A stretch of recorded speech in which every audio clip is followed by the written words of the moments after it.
But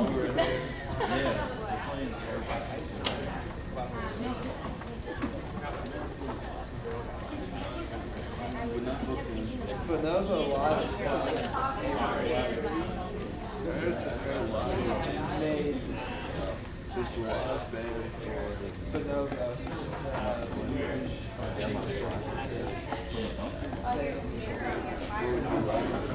It's like Beaver Corporation got all the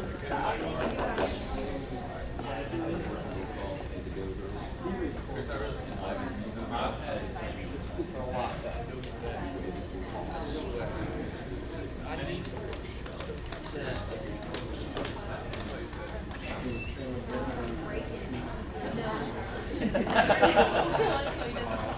Yeah. All right. Hey. Nice to see everybody again. We have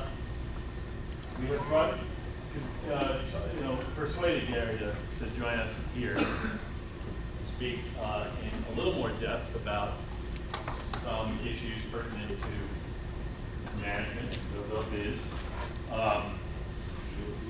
In particular, at some point in the conversation, it would be great if we could cover a very interesting wrinkle in Gary's business life that he brought up to me in an intro this morning. When we were talking about the laws in New York and California dividing management and agency. He's represented by Ted Kurland, a Massachusetts management firm that also serves as booking agency. So it's an exception to this rule that we've been talking about for the last little bit, and there is no contract between the artists and the firm.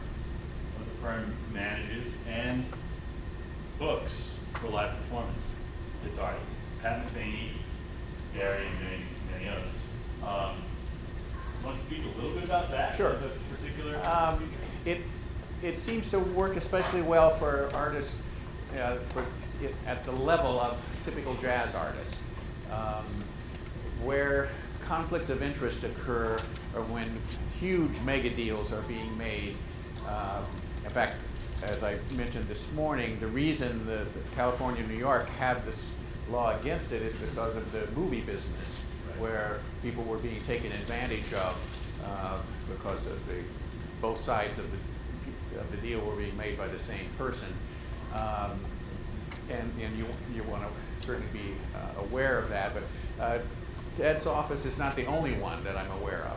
There's another one that's been in existence for a number of years in Las Vegas, for instance, who manages quite a few jazz performers and also acts as agent as well. When it's at a smaller area of the business, then it seems like the conflict of interest doesn't really exist so much. And in fact, then it becomes a convenience factor to have one office doing both things for you. Right. One-stop shopping. One-stop shopping is what it is. And with Ted's company, from the beginning, it was always an at-will situation. His understanding was, if this isn't working for either one of us, then we should move on. Nobody needs to be trapped in a specific agreement and all that. So, and that's worked quite well. Most of Ted's clients have been with him for decades. At this point. His own testimonial. Yeah. You have some material you'd like to cover. Yeah, it'd be great if you would. I'll join the audience, and then if there's any way that I can. Yeah, well, and certainly we can do questions on anything as we go along. Yeah, please take this opportunity. I don't know how many of you were actually in forum and how many check in and then leave through the other door, but if you can take this opportunity to speak to Gary. Gary has a fairly unique background as an educator and as an artist. So he has a particular point of view that may be of great interest. And you've got him in a lovely and small forum here, so take advantage. So I'm going to talk about the record industry a bit more. This is the breakdown of what happens to the money that gets spent on a CD. I don't know if you've seen this information before. You might find it interesting. All the money isn't going to the record company, is what this means. In fact, if you look, you'll see that the artist royalty and the record company profit, where is that? Artist label profit right next to it, are almost the same.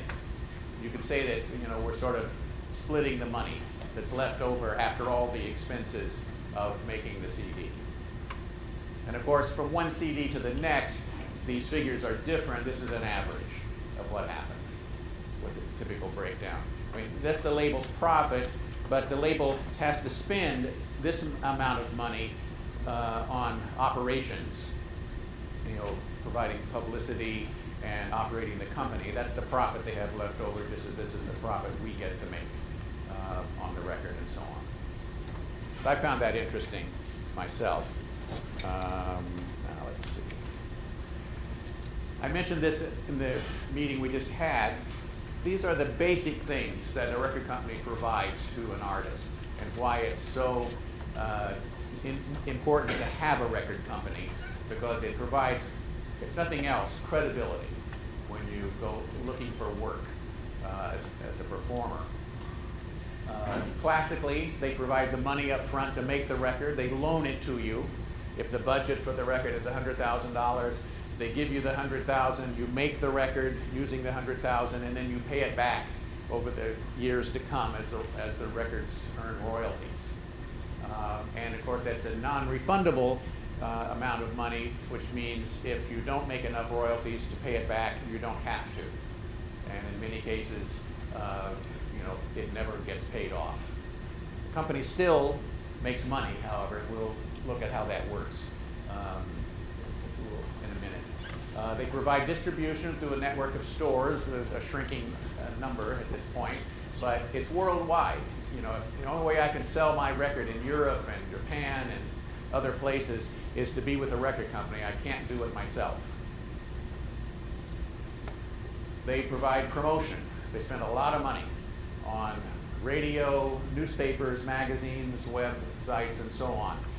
They have entire staffs that do nothing but call radio stations every day to ask them, you know, have you heard the new Gary Burton record, and are you playing it, and you're going to like this other new release that we have. Let me send you a couple of copies, and so on. All the record companies are doing this. The thing is, there's not enough airtime on the radio for all the records that get released to be played. So we're all competing for airtime on the radio, because that's where we get our chance to promote our records to the public. Same with newspapers, magazines, and so on. There isn't room for all the records to get reviewed and written up. So they have people who do nothing but call the newspapers and the magazines and so on and try to get reviews and mentions of the records that are coming out, so that you'll get in front of the public. So that's what they do. And it's getting a little, you know, as I mentioned in the other class, it's getting a little strange, because this model is gradually breaking down. The internet has had a lot to do with it, and eventually the one thing that still remains important is getting the money to make the record. And currently also distribution through the network of stores. Selling a record directly on the web is still not as widespread successful as having it sold by a record company. But the one that's going to make the most difference to particularly new groups, new artists starting out, is going to be getting the upfront money. A major artist can fund their own record easily, and many of them ultimately do this sort of thing. In fact, I've always predicted that some of the major artists, like, I'll pick one, Sting, would ultimately have Sting records, and he wouldn't need the record company at all. He has plenty of access to promotion, to having his own money to make the records with. Why share it with the record company? And I think, although there hasn't been a big move by major artists to leave labels yet, I think we will ultimately see that happen. Yeah, with regard to management, then, in the event of an artist who wants to be their own label, in your circumstance, you know, with Curlin, for instance, what would be the arrangement? What would be the services provided you by management in that context? Limitations and extent to which they would serve you in that capacity, or is there a structure in place? Well, it depends. There'd be different ways to do it.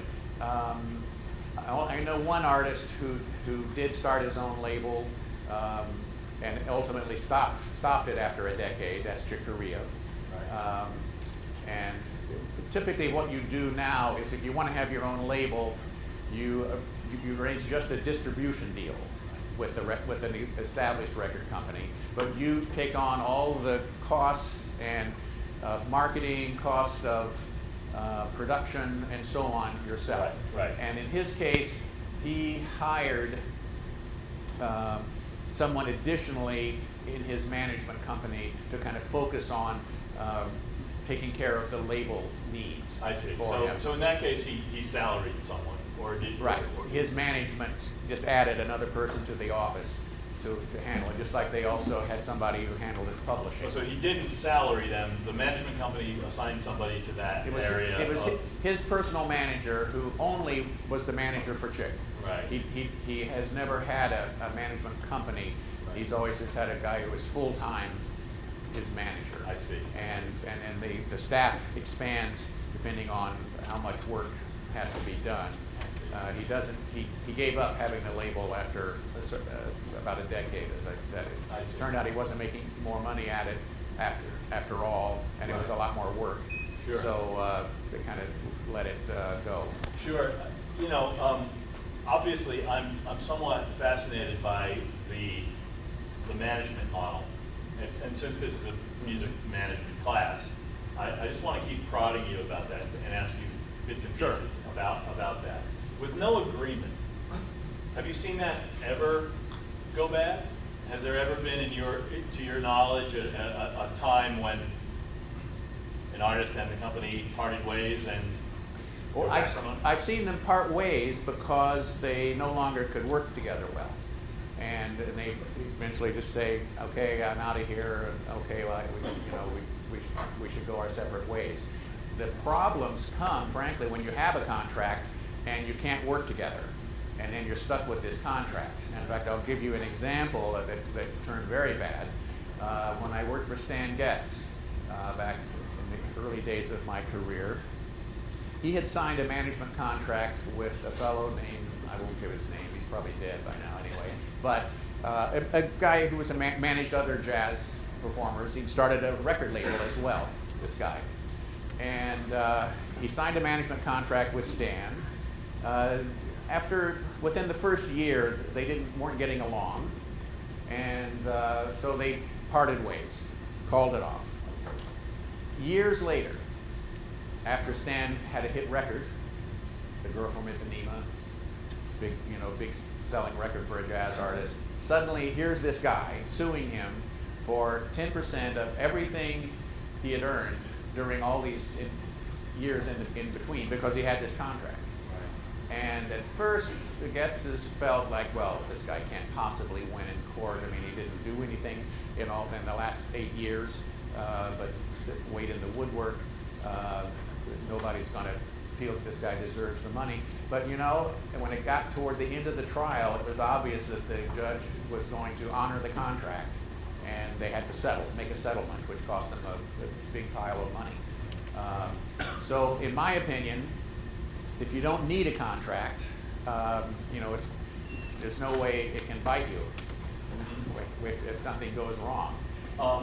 So then how in that instance are expectations managed? Well, how are duties described? I think one thing about Ted Curlin, my particular manager agent, is that he rarely works with new artists. He almost always works with established artists who already have record contracts, who already are experienced at touring and already are bookable immediately. And so everybody knows what to expect. And if they're unhappy with the prices he can get or the amount of touring he can get, then they decide, okay, I'm going to switch to Scott Southern and work with him for a while. And in that case, he never commissions another thing they do. Right. He doesn't commission another royalty statement. He doesn't commission another, another penny from them after they've severed ties. That's my understanding. I'll say something else about management and agents as well. There are different levels of the business. And ordinarily, if you're an artist whose career is going up, you get into bigger and bigger circumstances as you move along. First, you're working clubs. Then you're working concerts. Then you're working bigger concerts. Now they're coming after you to do soundtracks to movies and product endorsements and it just goes up and up. Very few management companies or agencies are capable of doing every level of that stair step. So typically what happens is you start out with a manager, and then you outgrow them. All their contacts in the business are at that lower level. They know the club owners. They don't know the movie producers. And so that their experience is all at that level. Right. And when you have outgrown them, you have to then switch to another, higher up kind of manager and agent. And you might outgrow them. Very few have, I can count on one hand the few I know that have actually continued to evolve along with their clients to go up to the higher level. I think it's our job to teach you guys how to not be managers that can be grown out of. I think that what you need to be able to think about is this idea of business development as we've discussed it, and as I know George talks about with you all the time, right? You have to see the way you can grow this business from a startup, from a grassroots entity, into something that can be a multinational endeavor. And half of that is what you know. The other half is who you know. Right. And this business, a very much a deciding factor is, can you connect with the people at the higher levels of the business that you up to this point have never met, don't Right. know. Some people have a knack Right. for schmoozing and seeing where the powerful people are, Right. and getting into those situations where they get to meet them and connect with them and work with them, and then that opens the door to another one, and so on. Right. I think this idea of there being ponds, the little ponds up to the lakes, up to the oceans, is a hazard. It's a hazard for people like these people, these people in this classroom, who we need to make sure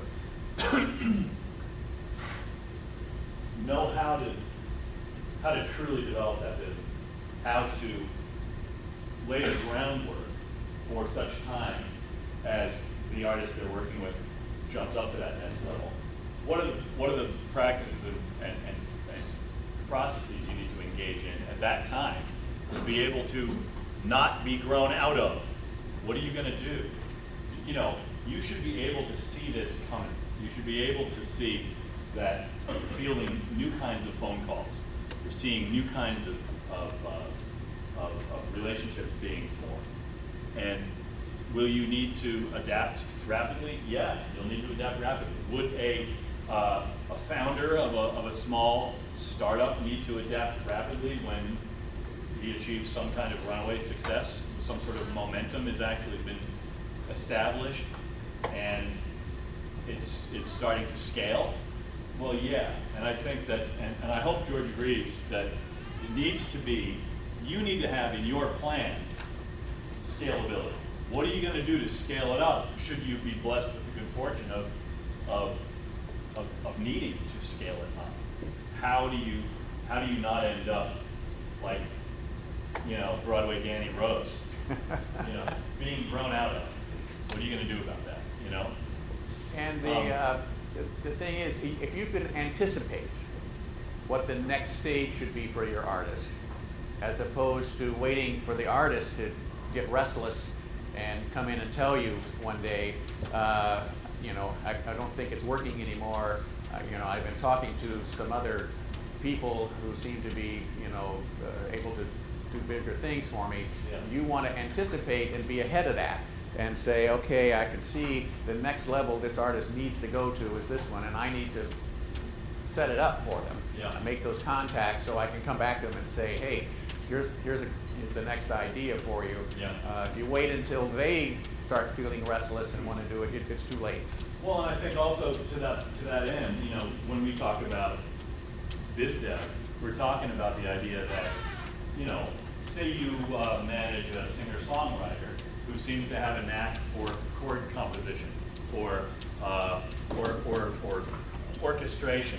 You know, you see that this new songwriter, she's a 23-year-old singer-songwriter, and she had an idea for some strings arrangements for a record she just did, and she does these beautiful string arrangements, and the record comes out sounding very cinematic. Could you at that point imagine that maybe there's some score work, some soundtrack work for that artist down the road? What could you begin to do as that person's manager? What can you investigate? What can you start to learn about, poke into to begin to pursue that as a down the road possibility? I mean, I would think that as a manager, ideally you'd like to be leading the way. Maybe you're leading your artist into her opportunities, rather than waiting for the artist to grow bigger than you and realize that she no longer needs you. George put some notes on the board that I have to read. Yes, absolutely. This idea of cloning yourself, right? This HR practice, the idea that, and Gary, what we're talking about here is the idea that, yes. Exactly. So we're talking about, you know, how do you grow this thing? How do you scale it, right? The HR issue, the cloning, you know, the idea that you find people with whom your values align, and you mentor under you other people like you. I mean, we're talking about people like, Corin Capshaw, right? Red Light Management, Dave Matthews Band, right? Dave Matthews Band is about as large a music enterprise as we have in this country right now. And Corin made sure that he got good people around him, that he could create systems and processes that would support growth. And obviously, you know, I've seen management companies grow a little too big, a little too fast, and they collapse under their own weight. But the idea is to balance and to be able to achieve growth by growing the business and growing the roster at the same time, or growing the business you do at the same time. So that if you're growing your management enterprise, hopefully you're growing it in tandem with the music enterprise. Yes, that's a great question. How many people does Ted Kurland have working for him? I'd say right now it's probably 15, something like that. Does Ted deal with all the artists himself? Depends on the kind of deals. He has some U.S. booking. There's a vice president, a woman that started when he started the company. She was his first employee. She's the vice president, a vice president, and she is in charge of all domestic booking. And she has agents that represent regional sections of the country. That's a typical approach to an agency. Then there's an international booking I'd love to see an org chart. area. No, it'd be great to see an org chart, just so that Yeah. see how they divide. And Well, agencies. the international one reports directly to Ted, and then all special projects, movies, publishing, special events, kinds of things, they all go through Ted. And Ted also, he keeps an eye on even all the domestic booking as well. He has 3 people that focus on management issues. Pat's operation alone is about a full-time job for 2 people because he has a pretty big operation, publishing as well as rather constant touring and so on. Right. But it's still a company where the head guy is actively on the phone negotiating, making deals. If it's record contracts, Ted's doing it. Right. If it's, like I say, major projects that come along for certain artists. So is the company set up so that the agency side is mirrored by the management side? I mean, you have the agency, the head of the agency, and then regional agents. Mm-hmm. That's a typical agency setup for booking agency, right? They handle the Northeast, the Midwest, the West Coast, whatever. And then is that mirrored on the management side? Is there sort of a general on the management side, and then responsible managers for each of the artists? How big is the roster? No, the management side is smaller. The agent roster is about 15, 20, or 25 artists. The management is about half a dozen. Okay. He's pretty selective about who he'll decide to. So on the management side, he's basically the responsible. Well, there's 3 of them besides Ted who handle the but the management involves, now you're booking travel, you're dealing more directly with record companies on promotional stuff and so on, as well as strategy for future projects. For instance, normally an agent will simply book the tours, book the dates, and there's where you go, how much they're going to pay you. You figure out how to get there and everything else. Yeah. I'll get calls from Ted saying, we had an idea. Would this interest you to put this certain group together and tour Europe in the fall? Right. We've talked it over and we feel like that would be something that we could sell pretty well. So in the case of the people he manages, he participates strongly in planning and strategizing. So does he play a role in that capacity with those that he doesn't manage but does represent? Represent as an agency. No, if it's agenting, it's simply book the gigs and here, we get you the deals and we hear the offers, what they'll pay, and take it or leave it, and here's the contract. There's no artist development on the agency side? No, only on the management side. And is this all under the auspices of a single commission, or is there an agency commission and a management commission? There's 2 commissions. There's the agency one and the management one. In his case, he reverses the usual. His agent commission is 15%, and the management commission is 10%. Because he has a lot more people on his roster who are just agent clients. And he's so successful as a booking agency that people are comfortable paying the extra 5% because he gets the tours. Right. And I did want to cover this idea. How much do you know about the startup story with curling? How did they begin? I know it intimately. I love it. I was his first client. There we go. He was one of you. He graduated from Brandeis University, and he made an appointment. He came to my office at Berkeley. He was 22 years old, and he said, I've been looking around for a career, and I kind of got interested in this idea of being a booking agent in the music business. And so I said, well, okay. He didn't look very promising at the time, kind of scruffy, needs a haircut, and so on. So I told him, here are my fees. Here's the kind of prices I get for different college dates this much, club dates this much, and so on. These are typical. What year was this? That was been 71 or 72, roughly. That's why you needed it. Yeah. And so the first year, he got me 2 gigs, 2 college dates in New England. The second year, he got me 30 gigs. And as we were heading into the third year, I could tell already it was going to be 60 gigs. Just coming from him, I worked through other agents as well, right. and as well as booking things directly on my own where I knew the buyers. You worked with middle agents? Is that how you had other agent relationships? Or did you just have non-exclusive agents? we were non-exclusive at first because he didn't get that much work, and I was never exclusive with anyone up to that point.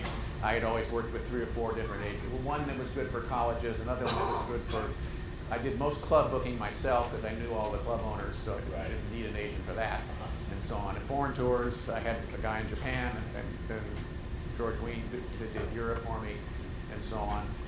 So, going into year 3, I said to Ted, okay, you got it. You know, you've convinced me, so from now on, you can do it all. And through me, he got his next 3 or 4 clients. Keith Jarrett, Pat Medini, James Chick Corea, and so on. And then started adding more. But he really reinvented the agency business.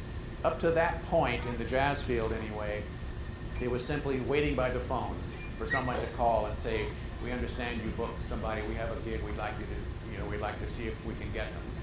Ted figured out the way to do it was to actually be aggressive at marketing, and so he set up a database of all the bookers in the country, all the promoters who do college dates, who do that sort of thing, and so they get calls from his office saying, who are you booking on your series this year? Right. You know, anything anything we can help you with, even if it's not one of our artists, I'll put you in touch with them.